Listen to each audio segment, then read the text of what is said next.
Bom dia, bom dia, bom dia. Hoje, quinta-feira, 27 de novembro, exatamente às 7h32. Aqui no termômetro marcando 20 graus, mas lá fora tá um sol, tá um clima bonito. Para uma quinta-feira, bora trabalhar, bora comentar um pouquinho da palavra, experiência de vida. Eu já quero desejar para vocês aí uma quinta abençoada, guardada por Deus, tá bom? E aí o texto de hoje do devocional, a Bíblia é engraçada em alguns pontos, cara. Vocês têm que entender que me parece que a Bíblia é tão real e o texto é tão real que ele não se preocupa com algumas coisas que não faria sentido se tudo fosse uma mentira para enganar pessoas e pegar dinheiro de pessoas.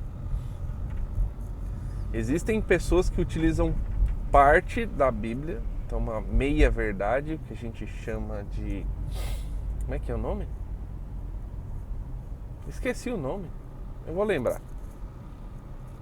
Mas é uma meia verdade, utilizam-se de meias verdades para aí sim extrair dinheiro de pessoas inocentes, isso é verdade. Mas a Bíblia, a pura e simples palavra, tem textos que são muito curiosos, como o de hoje, e que me transparecem que o texto é real, escrito por alguém real, com um objetivo real, não um objetivo alegórico, né? Do tipo, isso tudo aqui é um mito, e aí desse mito se extrai alguma coisa através da sabedoria, da filosofia. Não, me parece bem pragmático, assim, boa parte dos textos serem narrativas literais, né? Ou que traduzem alguma literalidade, usam de argumentos das suas respectivas épocas para trazer algum elemento interessante de aplicação prática ali para quem está ouvindo, né? Então, sabe quando a avó dizia assim: não adianta chorar o leite derramado? É uma expressão, certo? Uma expressão do nosso povo. Se você pega essa expressão e leva até outro país, ou leva até outra época, talvez as pessoas não entendam o que quer dizer. Não adianta chorar o leite derramado. Mas a gente que é brasileiro, bom brasileiro, sabe muito bem o que isso significa. Então, claramente, a gente vai ter isso numa escrita de uma época muito remota, para traduzir algum ensinamento para quem está lendo ou para quem está ouvindo naquela época, né? Então tem que tomar mais cuidado aí na leitura bíblica, mas tem coisas como o devocional de hoje que é... Ai, meu Deus, é engraçado, é engraçado. Então a gente vai estudar hoje o Salomão. Conhece o rei Salomão? Filho do rei Davi, o grande sábio, né? Aquele que pediu a sabedoria para Deus, para governar o povo. Eu não vou falar muito da história dele não, porque senão eu desfoco aqui do devocional, mas ele tem uma história bem interessante e controversa também. Inclusive, beira aí as teorias da conspiração e tudo mais, né?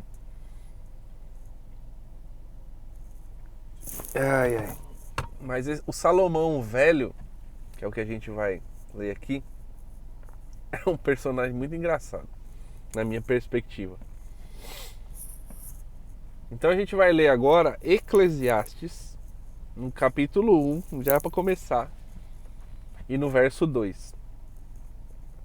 E aí, o primeiro versículo é ele se apresentando, né? O mestre, filho de Davi e tal. Mas o segundo versículo, então nós estamos lendo, começando a ler um livro. Tem alguns capítulos. E esse livro já começa assim: nada faz sentido. Ó, versículo 2, versão NVT, tá? Eclesiastes 1, versículo 2. Nada faz sentido, diz o mestre, ou diz o sábio. Nada faz sentido algum. Ele já começa Ele já começa assim, já sem filtro. Por isso que eu acho interessante esses textos bíblicos, né, cara? Cara, se fosse um negócio feito para enganar as pessoas, mas jamais que teria um texto desse contido aí em um dos livros, sabe? E já tá assim, ó. É o que o cara escreveu mesmo, é o que ele tá sentindo ali. É o velho, é o Salomão velho. Nada faz sentido. Eu não sei fazer voz de velho. Nada faz sentido algum. É o velhão, entendeu? É o velhão chato. E aí a gente pode... Vamos agora tentar personificar esse Salomão velho, tá? Vamos lá. Ele governou o povo durante muitos anos. Ele teve uma bela aproximação de Deus. Depois ele, em virtude dos seus casamentos aí, vários casamentos eram modos de negociar com outros povos, inclusive até ter paz, né? Entre povos, conciliação entre povos para não ter guerra. Uma das estratégias usadas era o casamento, tá? Então ele teve muitas mulheres. Entendo que muitas delas por conta justamente do comércio ou da negociação de paz, né? Conciliação de paz. Mas é um cara que estava lá no palácio, não teve guerra. Não teve guerra. Vamos lembrar disso. Quem guerreou muito foi o pai dele. Os filhos dele deram um problema depois, né? Mas Salomão é um cara da corte, entendeu? É o cara do palácio, é o cara do bom e do melhor, mas é um cara sábio, um cara inteligente. Mano. Quem que você conhece aí que é aquela pessoa inteligente mesmo, assim? Pode ser conhecido ou conhecido pessoal, né? Quando eu falo conhecido pessoal, ou pode ser um influenciador aí. Tem pessoas que eu admiro, assim, pela inteligência e tal, pela capacidade de construir. Sigo, tento extrair conselhos ali. É muito interessante observar essas pessoas. Mas o Salomão velho me parece um cara meio frustradão, sabe? Ele meio que cansou. Eu não sei se é pela bonança extrema que ele teve, sem guerra e tudo mais, que ele tá meio... tô nem aí ali nesse texto, ou nesse período. Me parece, tá? Que o Salomão velho é um cara meio frustradão, assim. Ele vai falar em alguns textos que tudo é vaidade, nada se aproveita e tal. E a Bíblia deixa ali para você interpretar essa narrativa e extrair ali alguma coisa produtiva para sua vida, tá? Então ele está falando assim, nada faz sentido algum. O versículo seguinte fala assim: para que as pessoas trabalham tanto, resumidamente, parafraseando aqui? De que vale todo o suor, o árduo suor que o trabalhador empenha durante a sua vida? Ele está falando assim, para que trabalhar? De que vale trabalhar? Ai, meu Deus.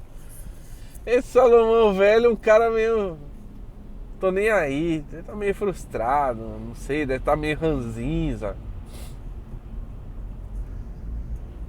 E aí ele fala assim: Passam-se gerações e gerações e a Terra nunca muda.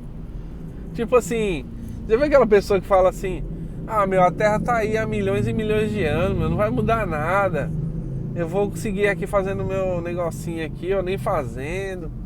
E tá tudo bem, vai passar mesmo. Cara, esse Salomão velho me lembra muitas gentes. Eclesiastes capítulo 1, versículo 2. O cara começa o livro já dando essa na lata aí. Nada faz sentido. Como assim, Salomão? Nada faz sentido algum. E é claro que a gente, dentro do texto de Eclesiastes, tem muitos ensinamentos bons, assim, práticos para a vida. Mas é a perspectiva do velhão, entendeu? Do velhão meio frustradão. Ou, sei lá, acomodadão. Então esse foi o primeiro tópico aí, é a gente observar essa característica do Salomão velho. E aí qual que é a primeira lição? Pega aí, a primeira lição que eu gostaria de extrair aqui com vocês. E aí vai para os mais velhos, tá? Os 50 a mais aí. Não seja o velho ranzinza. Não seja o velho chatão. Não seja o velho incomodadão. Porque é muito chato, meu. É muito chato. Aqueles velhos, aquelas velhas que nada faz sentido. Tudo reclama. Não seja essa pessoa. Não seja. É muito chato. Incomoda.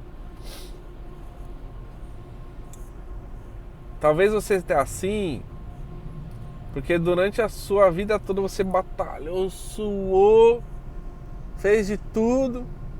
E aí talvez mais no período da velhice, aquelas pessoas que você achava que iriam te levantar, te honrar, foi todo mundo embora. E aí você ficou ranzinza, ficou frustradão. E aí virou o velho chatão, ou a velha chatona. Então, saia desse mar de chatice e olhe a vida como o momento atual sendo um momento novo, para você experimentar coisas novas, talvez conhecer pessoas novas, tá bem? Então essa é a primeira lição. Aí o segundo tópico que a gente vai trabalhar aqui, a partir dessa perspectiva do Salomão velho, é a questão da romantização de personagens bíblicos, tá? E alguns beiram até idolatria, né? Mas vamos chamar de romantização. O que é a romantização? É quando a pessoa, ou o pregador, ou o orientador, ou o padre, o que for, pega um personagem bíblico e começa a romantizar, ou pior, tentar mascarar os seus pontos negativos, tá? Para extrair dele alguém muito superior a você ou a nós, para te levar a um pensamento de inferioridade e talvez a partir desse pensamento de inferioridade te manipular. Muito cuidado com isso. Muito cuidado. Então a gente vê, por exemplo, as pessoas pegarem lá o Moisés. E os judeus, por exemplo, têm uma extrema admiração por Moisés, né? Talvez por isso que Deus tenha ocultado aí os seus ossos para que não se tornasse um ídolo, né? Os restos mortais de Moisés se tornassem idolatria para o povo. Que ele é muito admirado, muito admirado. Já vi alguns judeus discutindo em debates, equiparando Moisés ao Messias, tá? Por conta de um texto que fala, né, que virá um outro, lá no Velho Testamento, virá um outro guia, um outro, aí Messias, né, o Redentor, o Salvador, como Moisés. Esse como, para eles, é um grau de comparação, de equivalência. E a gente que entende que Cristo é o Messias, entende que esse como aí é na metodologia, né? Mas que o Messias, o Cristo, é superior a qualquer personagem bíblico. Então, perfeito, perfeito, perfeito, mais que perfeito, é Jesus. Só Ele. Ah, mas tem os apóstolos que até a sombra de Pedro curava. Tem lá o Paulo, que um tecido tocava lá e a pessoa era curada. Ah, tem João, que viu toda a revelação. E romantiza esses personagens, colocando eles como iguais ou semideuses. E aí, por intermédio deles, você pode fazer petições a Deus e tal. A Bíblia cara, a Bíblia não fala nada disso. A Bíblia vai dizer que só tem um mediador entre Deus e os homens, Jesus Cristo, o homem. Tá? Então não romantize personagens bíblicos. E aí, quando a gente entra nessa perspectiva, você tem que entender que todos os personagens, exceto Jesus, todas as pessoas, exceto Jesus, são seres humanos tão falhos quanto a gente, com missões muito diferentes, talvez muito maiores do que a nossa, com um grau de responsabilidade muito maior, né? Um peso de responsabilidade muito maior, mas como seres humanos são tão falhos quanto. E a Bíblia vai mostrar todas essas falhas, justamente para a gente entender que não tem outro senão Jesus. Não tem. Salomão foi o mais sábio, foi, mas a sabedoria dele muito voltada para o governo, mas ele não soube administrar sua casa. Segundo, ele não soube administrar sua vida espiritual pessoal. Inclusive fez sacrifício para deuses pagãos, né? Então ele é o grande sábio, sim, um sábio no governo de uma nação, mas não foi sábio o suficiente para governar a sua própria vida espiritual, tá? Tanto é que o que ele pede é isso, né? Sabedoria para cuidar, governar do povo de Deus. Então a gente tem que entender que quando Salomão está escrevendo, o texto é inspirado por Deus para nos revelar as falhas das pessoas que escreveram também. Para transparecer justamente isso. Primeiro, que o argumento é real, que aquilo que a gente está lendo é real, não é alguém que criou um personagem chamado Salomão, mas é o próprio Salomão falando, como o velho frustradão aí que a gente já aprendeu nessa primeira parte que a gente falou. Então, a segunda lição: não romantize personagens bíblicos. Se você romantizar personagens bíblicos e pegar os erros deles e tentar manipular para que aquilo não seja bem um erro, não foi bem um erro, foi um não sei o que lá, você corre o perigo de se tornar um idólatra daquele personagem. e levar aquele personagem ao mesmo patamar de Cristo. E se você leva uma pessoa, uma outra pessoa, na sua mente ao mesmo patamar de Cristo, você torna aquilo um ídolo, tá? Ou aquela pessoa um ídolo. E Deus abomina a idolatria, tá bom? Então essa é a segunda lição. Aí o terceiro tópico que a gente pode extrair aqui é essa perspectiva dele na sequência do texto. Ele fala assim: de que adianta trabalhar, de que adianta tanto suor no trabalho, do trabalhador, debaixo do sol. Gente, se a gente fosse pegar isso aí como uma doutrina, ninguém trabalharia, né? Se a gente fosse estabelecer esse versículo como uma doutrina, poderíamos falar assim: ah, pra que trabalhar, meu? Pra que trabalhar? Pra que pegar esse trânsito todo aqui? Acordar cedo, pegar o trem, metrô, busão lotado, com a marmita, com os peão suando, cheirando 3 dias sem banho, no ônibus lotado, empurra daqui, empurra dali.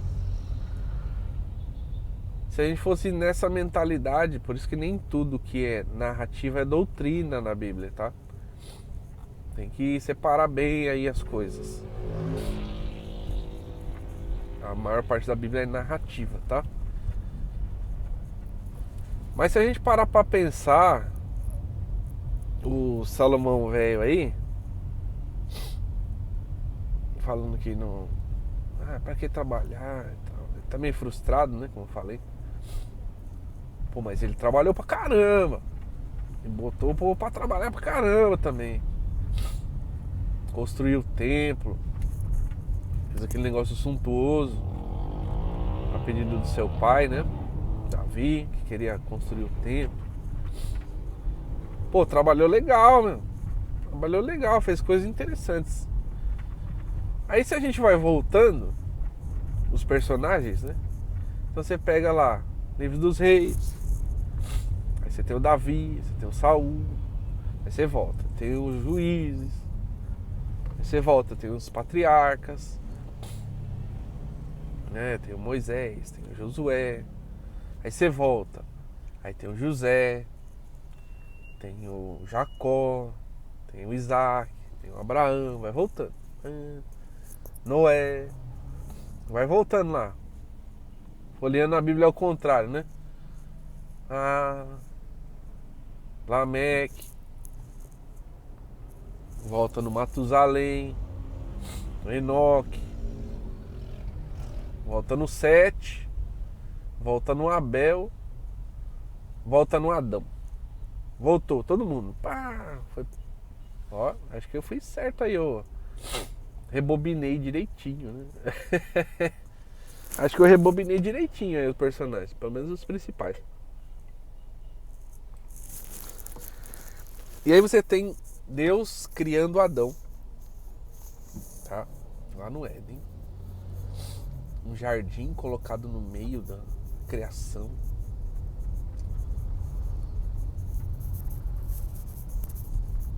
E aí Deus viu que tudo era bom, tudo era lindo, maravilhoso. E aí Deus fala assim para Adão: cultive. E a raiz da palavra cultivar é a mesma da palavra da cultura, tá? Deus fala para Adão assim: cultive. O que Deus está dizendo para Adão? Olha, você está aqui na mais pura perfeição. A natureza está em perfeito equilíbrio aqui.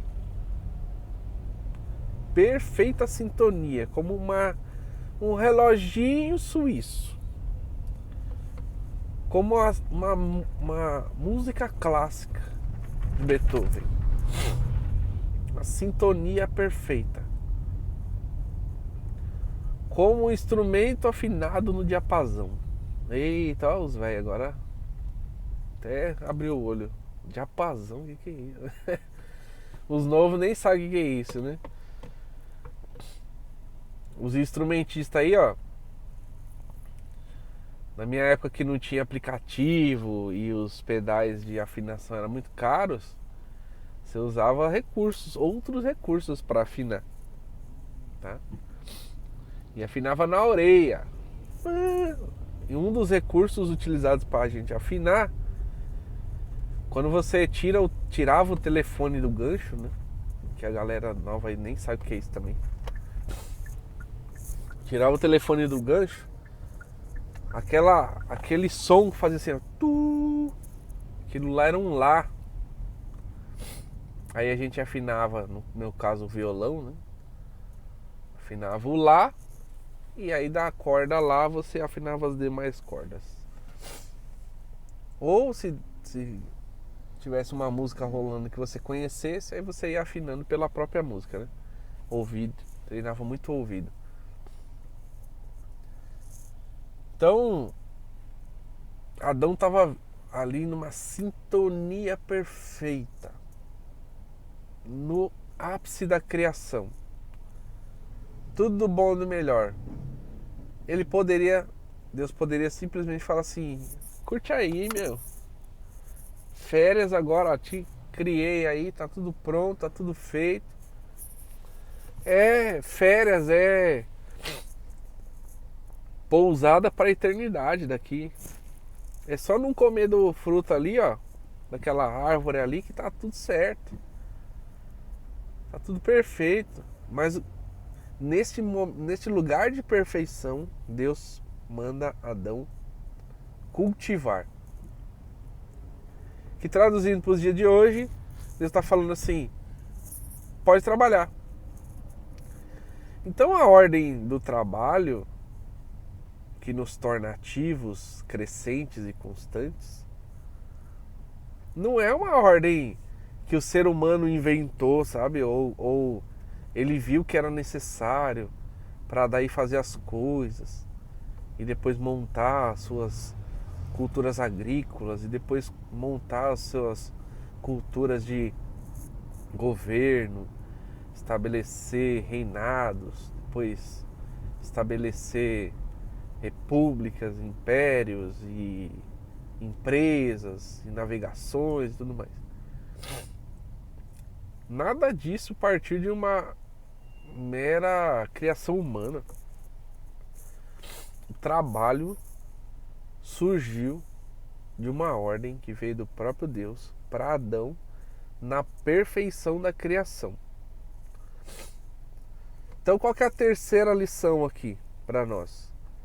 Quem criou o trabalho e a ação de trabalho foi Deus. O Salomão velho falou que não vale a pena. Mas aí, entre o Salomão velho e Deus, você escolhe quem? Aí os mais acomodados falam assim: eu escolho Salomão. Mas eu escolho Deus. Eu escolho. Então, eu escolho Deus. Enquanto eu tiver saúde e puder trabalhar e desenvolver e liderar, eu vou fazer. Porque é uma ordem divina o trabalho. Então você entenda que o próprio Deus é quem construiu essa ideia do trabalho e Ele quer que você trabalhe. E é fruto do trabalho do ser humano que nós estamos onde estamos.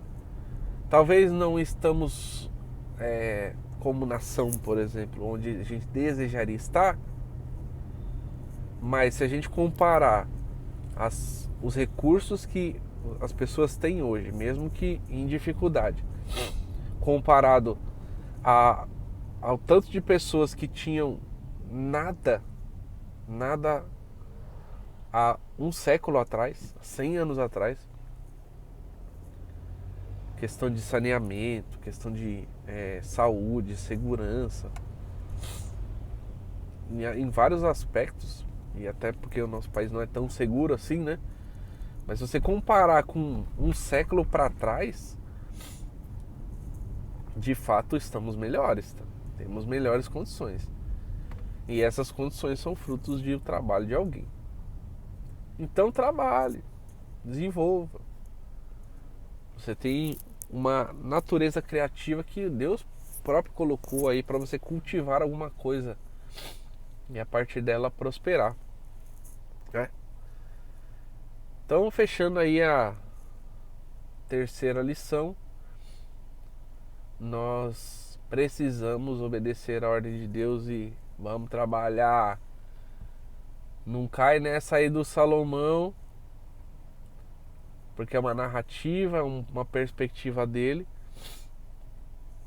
E se você parar nessa perspectiva, se todo mundo fosse parar nessa perspectiva, ninguém ia fazer mais nada, porque Salomão falou do que adianta trabalhar? A terra vai estar aí para sempre mesmo. Os vagabundos falam isso aí, né? A terra tá aí para sempre mesmo. Então tá bom. Vou ficar por aqui mesmo. Assim, vou ficar assim mesmo. E vai vivendo, vai sobrevivendo. Tá bem, turma? Então essa foi a lição de hoje. Espero ter destravado alguma coisa aí na tua mente. Falei aí do primeiro tópico, o Salomão velho. Então não seja esse velho chato, indignado, frustrado. Segundo, não romantize personagens bíblicos. Você corre o risco de torná-los ídolos e esquecer que eles são seres humanos falhos como a gente. E terceiro, não se prenda à vagabundagem no argumento de Salomão, dizendo que não faz sentido nenhum o trabalhador suar durante a vida, porque foi o próprio Deus que ordenou a gente trabalhar. Tá bom? Então, tô indo pro trabalho, vou trabalhar, graças a Deus, gerar renda, riqueza, prosperidade, soluções. Espero que você esteja indo ou voltando do seu trabalho aí também, abençoado, tá bem? Deus abençoe, boa quinta-feira para vocês.